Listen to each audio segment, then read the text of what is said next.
नमस्ते साथीहरू। आज म तपाईँहरूनिर एनएचपिसीको फर्म चाहिँ कसरी भर्ने त्यो भिडियो लिएर आएको छु। सबभन्दा पहिला एनएचपिसीको साइटमा जानु होला, अनि त्यसपछि आफ्नो आइडी बनाउनु होला। आइडी बनाउनलाई चाहिँ मैले पुरा भिडियो चाहिँ लिएर आएको छु, कसरी आइडी पनि बनाउने भनेर हेर्नु होला। आइडी बनाउनलाई सबभन्दा पहिला चाहिँ आफ्नो नाम लेख्नु होला। नाम लेखेपछि आफ्नो फोन नम्बर अनि जिमेल राख्नु होला। म राख्दैछु।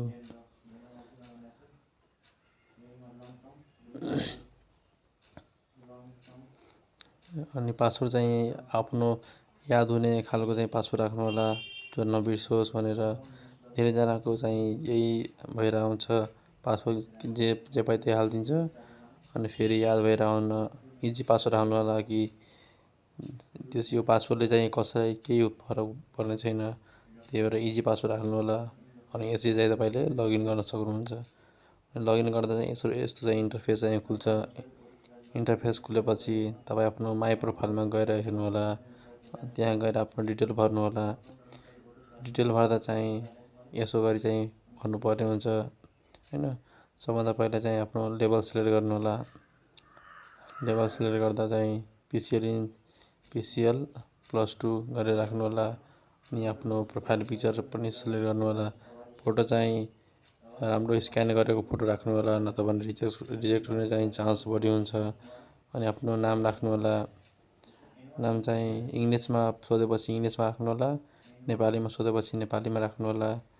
इङ्ग्लिस नेपाली गरी दुवै नाम राख्नु होला। तपाईँले चाहिँ मोबाइलबाट पनि टाइप गर्न सक्नुहुन्छ मजाले। हाम्रो किबोर्ड डाउनलोड गरी त्यहाँबाट पनि टाइपिङ गर्न सक्नुहुन्छ इजिली। यसै गरी आफ्नो चाहिँ विवरण चाहिँ भर्नु होला। भिडियो चाहिँ खासै लामो हुने छैन, 12 मिनटको मात्र भिडियो हुनेछ। पुरा भिडियो चाहिँ राम्ररी हेर्नु होला। अनि अलि पनि कन्फ्युजन भए कमेन्ट बक्समा चाहिँ कमेन्ट गर्नु होला। म केही बेरमै सक्दो छिटोभन्दा छिटो चाहिँ रिप्लाई दिने कोसिस गर्छु। यता चाहिँ आफ्नो डेट अफ बर्थहरू राम्ररी भर्नु होला। एउटा पनि रङ नगर्नु होला, रङ गरेपछि गाह्रो हुनसक्छ। आफ्नो डेट अफ बर्थहरू लिएर डेट, मिति अनि महिना सबै चाहिँ राम्रो राख्नु होला। राखेपछि आफ्नो जेन्डर सिलेक्ट गर्नु होला। जेन्डर सिलेक्ट गरी कहाँको हुनुहुन्छ तपाईँ हैन, त्यो आफ्नो जनजातिहरू सिलेक्ट गर्नु होला। म्यारिड अनम्यारिड सिलेक्ट गर्नु होला।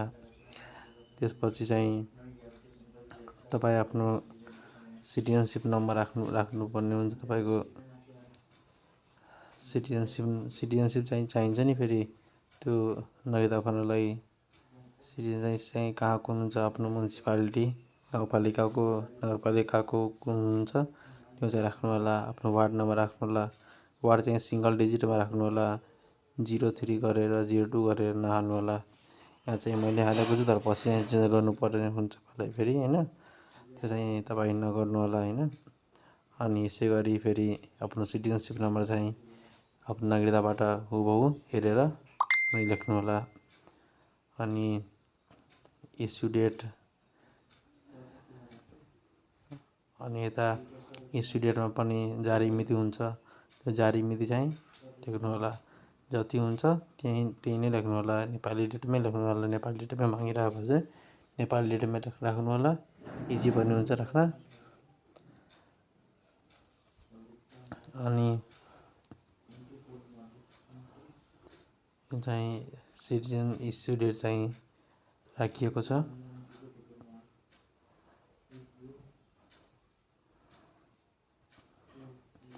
मोबाइलबाट भर्दा अलि टाइम पनि लाग्न सक्छ।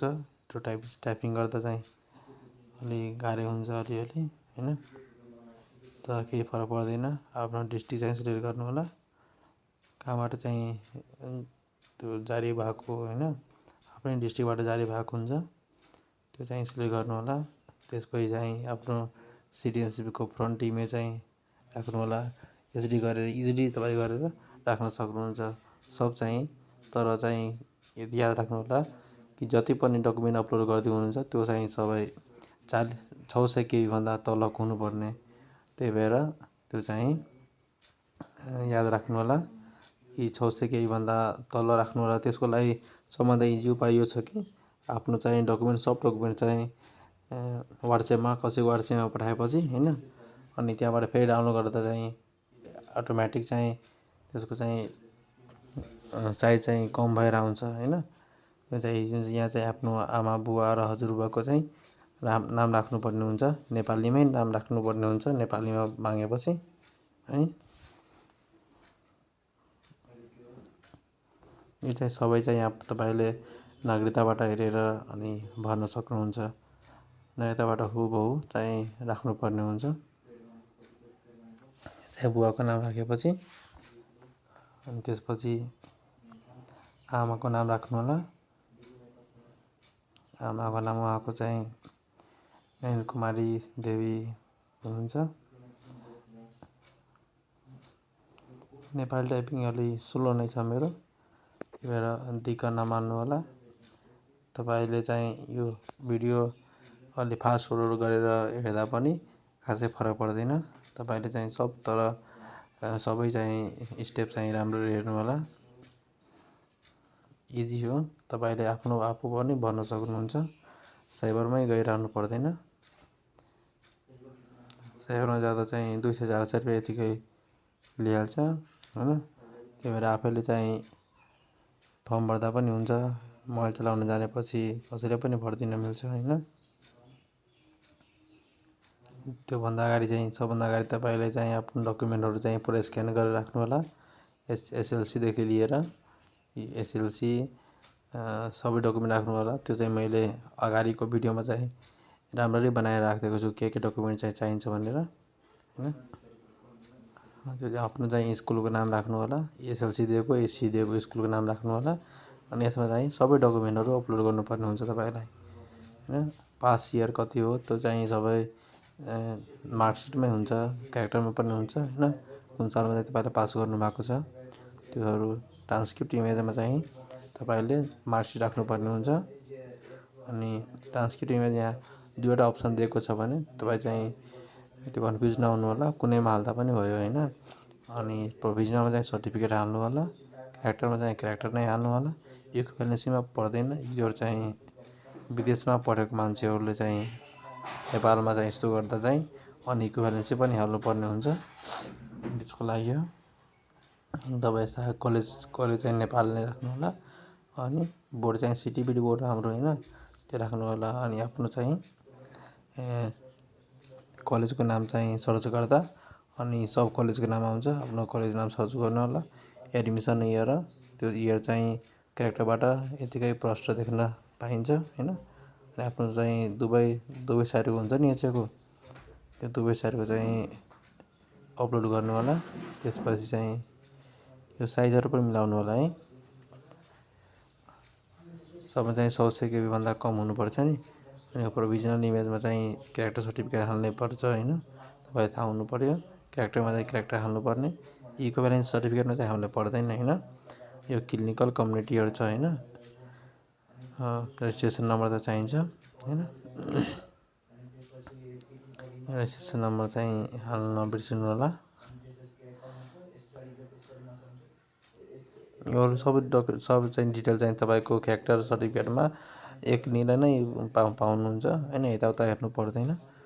अनि यो सब डकुमेन्टहरू त राख्नु नै भएको हो हैन। यहाँ चाहिँ डबल आएको छ भिडियो, त्यो भएर सरी है। यो सब डकुमेन्ट चाहिँ तपाईँले राख्नु नै भएको छ। त्यो चाहिँ राम्ररी एकचोटि फेरि हेर्नु हैन। डकुमेन्ट राख्ने प्रोभिजनमा चाहिँ सर्टिफिकेट भन्ने हुन्छ त्यो चाहिँ राख्नु होला। माइग्रेसनको चाहिँ यहाँ काम पर्दैन। क्यारेक्टरमा चाहिँ क्यारेक्टर राख्नु होला। इक्विभ्यालेन्स चाहिँ पर्दैन। यो चाहिँ कम्युनिटीहरूको चाहिँ क्लिनिकल गरेको एकनिर, अनि कम्युनिटीको चाहिँ एउटा मात्र लेटर हुन्छ। तर क्लिनिकलको चाहिँ जतिवटा हस्पिटलमा चाहिँ तपाईँले काम गर्नुभएको छ त्यो चाहिँ सबैले एकनिर नै त्यसो गरेर अनि हाल्नु होला। अनि यो कम्युनिटीको चाहिँ कम्युनिटीको चाहिँ एउटा हाल्नु होला हैन।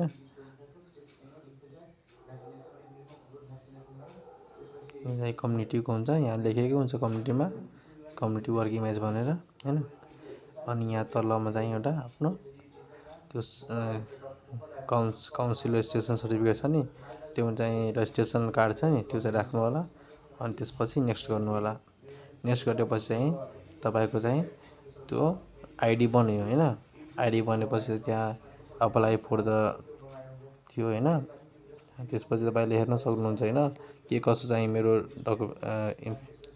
इन्फर्मेसनहरू चाहिँ राइट छ कि छैन। अनि यसरी स्क्रिनसट गरेर राख्नु होला। यसो कन्फर्मेसनको लागि ठिक हुन्छ हैन। डकुमेन्टहरू चाहिँ के राख्नुभयो, राम्ररी अपलोड भएको छ कि छैन त्यो चाहिँ हेर्न मिल्छ हैन। चेन्ज पनि गर्न मिल्छ पछि। अनि त्यसपछि चाहिँ हैन, अनि अब चाहिँ तपाईँले आफ्नो भाउचर चाहिँ अपलोड गर्नुपर्ने हुन्छ हैन। यो चाहिँ 3वटा ब्याङ्कको नाम दिएको छ, 3टै ब्याङ्कबाट एउटा ब्याङ्कमा चाहिँ पैसा बुझाएर हैन। अनि यो 3,000को चाहिँ भाउचर कटाउनु पर्ने हुन्छ। तपाईँले आफ्नो लेभल सिलेक्ट गर्नु होला हैन। यहाँ चाहिँ पिसिएल लेभल छ। अनि आफ्नो प्रोग्राम सिलेक्ट गर्नु होला, जुन प्रोग्रामको हुनुहुन्छ तपाईँ हैन। यहाँ चाहिँ सबै प्रोग्रामको चाहिँ नाम लेखेको छ, कुन प्रोग्राम चाहिँ एनएचपिसीले सञ्चालन गर्छ हैन। यहाँ चाहिँ तपाईँले म चाहिँ जेनरल मेडिसिनको चाहिँ एचएको चाहिँ भर्न लागेको छु। अनि यहाँ चाहिँ भाउचर चाहिँ राम्ररी सिलेक्ट गर्नु होला हैन। भाउचर चाहिँ त्यो पनि 600 केही भन्दा कमको हुनुपर्छ, त्यो गर्नु होला। अनि अप्लाई फर लाइसेन्स गर्नु होला। अनि यसो गरेपछि तपाईँले नर्मली हैन अप्लाई गरिसकेको बुझ्नुपर्छ हैन। त्यहाँ चाहिँ एक्जाम स्ट्याटस चाहिँ लेखेको छ, thank you for the thank you you have apply successfully apply हैन, त्यो चाहिँ लेखेको छ। अनि तपाईँले पछि गएर हैन यहाँ ड्यासबोर्डमा पनि हेर्न सक्नुहुन्छ। ड्यासबोर्डमा चाहिँ त्यहाँ आएको हुन्छ हैन। अनि बेला बेलामा चाहिँ तपाईँ आफ्नो लगइन गरेर हेर्नु होला के कसो चाहिँ भएको छ भनेर हैन। बेला बेला चाहिँ आफ्नो जिमेल चाहिँ सेभ गरिराख्नुपर्छ है।